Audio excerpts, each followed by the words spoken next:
510 kilograms. Ladies and gentlemen, That was pretty cool. Trying to pull a world record deadlift then in the full show. I don't know that anyone's done that before. I believe in myself a lot, sometimes maybe too much. Break the world record and then go for top spot, that's a lot of money to win. we are on the way. Williams is off like a rocket. And balance critical for both athletes, Mitch. Holding on for dear life. But that is very, very fast from Eddie. Right there in a photo finish. Matt, I heard you've stopped flipping burgers now. He just focused on his lane, grip held tight, and it was almost like tortoise in the hare. He kind of came in and scored well right at the end. I knew Luke Stoltman would go fast on there. Eddie Williams, yeah, he's such a well-rounded athlete. What a guy. Such a little dreamy man. Yeah, no, that was crazy. That was fast. That was lightning fast. Mitchell Hooper is here because the sponsor for the deadlift is Mutant. Mutant sponsor Mitchell Hooper, so Mitchell Hooper is coming to help Neil. So I got to co-commentate tonight with Mitchell the Moose Hooper. Neil's little sidekick on the microphone. Hello, Birmingham. How are you guys? Super informative, super entertaining, calm and confident. I don't think he'll get envy of not competing. I think he'll actually really enjoy just being part of it. And he said, look, I'm confident, shyness is not a problem for me, but let me be clear, I can't wait to get out there and be competing again. Next up is the Sandbag Steeplechase. The Sandbag Steeplechase is universally recognised as a 150 kilo sacks. They're hellish, aren't they, really? I invented this event. He's the first person I remember doing it, yeah, it was over in Ireland. It is a great test of heart, lungs, and just the power to hang on till the bitter end. Yeah, I think he's the, but I did it better than Dave. Don't always get the credit for that. But yeah, I can give Dave credit for that. It's a dead weight, it just wants to slip out your hands all the way. And I'm not like these skinny guys like Paddy that can hold the weight in on their hips and run with it. You'll be trying to go faster and faster, and then that's when the bag gets in front of you and you end up stacking it. It's only 2 bags, so it's gonna be a quick sprint. Anything you do after a heavy deadlift max is definitely gonna be heavy no matter how light it is. Then I can catch my breath later. Most sandbags that I've done, I've had some sort of mishap on the grab. They've changed it and modified it slightly from my original format, and I think it's better the way they do it now. So we're trying to get that sweet spot. Pressure is on in the glutes and the hamstrings, and then you've got to engage your lats, engage your arms to pull it up. Over the first hurdle, that's 1 rep. And then obviously pick it up again, which is a nightmare. Onto the platform, 2nd rep.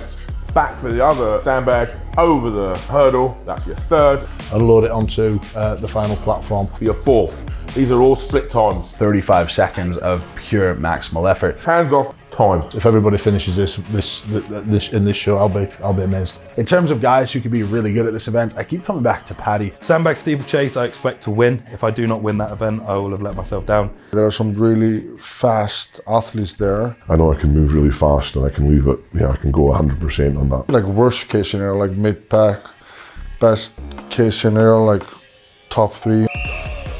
We are on the way. Paddy Haynes as anticipated. Luke Stoltman edges in front, but I'll tell you what, there's not a lot to separate these athletes and form. But look at the top end strength of Hafthor Bjornsson.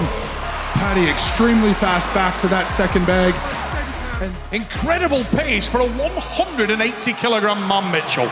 And steady across the board. This is a huge battle between the 3 of them. And at this speed, this is going to be really good points. Athleticism of the man from Oxfordshire. As the crowd erupts here, Haynes almost there, the hands are off. To get on the platforms, Matt Ragg, strong finish, Luke straight behind him. Bilton is fighting with every fibre of his being, and he hits it.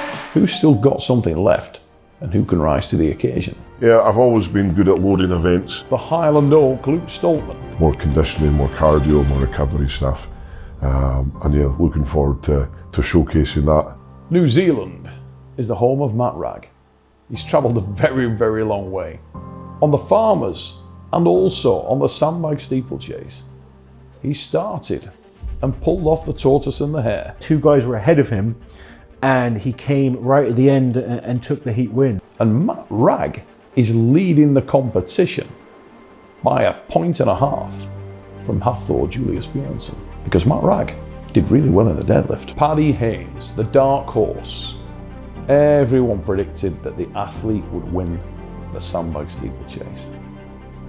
They were right. He's so fast, isn't he? He's amazing. But I had to watch my lane. I wasn't allowed to watch Paddy, but I could like kind of see him moving quite fast. So it was quite off-putting, but I focused. What a night the man from Oxfordshire is having. Absolutely, and let's talk about the challenge of training for both the max deadlift and the sandbag steeplechase. They aren't really the same thing. You did extremely well on the deadlift. You just did extremely well on the sandbag, but do you feel like you could have gone faster if not training for a max deadlift, or did you manage that well? Yeah, 100%. Like, not to sound like that guy, but I haven't trained this once. Our focus has been getting as big as possible, which I know I still look tiny next to everyone there, but this is big for me, and I feel slower than I normally am, but it felt pretty quick still. Thor's resilience actually surprised me tonight. Like in training, everything went well. I didn't see him being as fast on the moving events, just because he's so big. And then after this, your muscles are burnt, your nervous system is burnt, and you got to hold on for the rest of the show. Mitchell the Moose Hooper was fantastic to work with. I look forward to doing it again, mate. Austin Andrade taught me swear words I didn't know existed whilst talking about this event. I don't think he enjoyed it. Why have you still got the stopwatch? Because I'm happy that I've had it on all day since you told me that I was allowed to be a stopwatch person.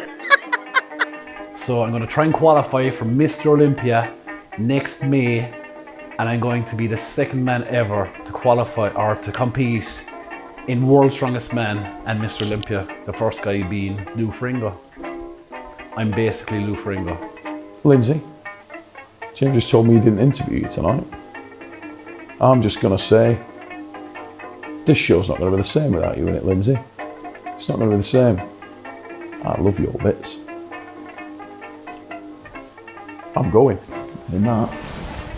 That's how I love your bits. Wait a minute. Lindsay? Just to be clear. Just to be clear.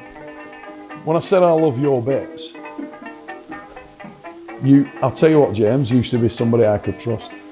Lindsay, when I said I love your bits, I love them. You can't take it way out.